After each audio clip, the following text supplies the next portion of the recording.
Everyone, this is Tim from YourSixTech. Today in this video, I'm going to show you how to turn off game chat in any game on your PlayStation 5 Pro. So this is very simple to do. And most of the time I have issues just in Call of Duty or maybe Grand Theft Auto. So what you could do to turn this off is press the PlayStation button. Then scroll on down and go on over to where it says sound. Select this and go to mute game voice chat and turn this on. Now you won't be able to hear them and they won't be able to hear you. So if you have this turned on, it will simply just completely turn it off. Now this won't apply to your parties, so whatever party you're in on your PlayStation 5 is going to be completely good. So we can go to the game base, start up a party, no problem hearing people in that. It will just be the game sound or the game audio.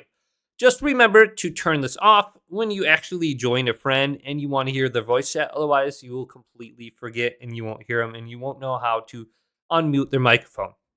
So hopefully this video did indeed help you out. If it did, leave it a big thumbs up and subscribe my channel down below for more tech videos coming up next on Your Six Tech.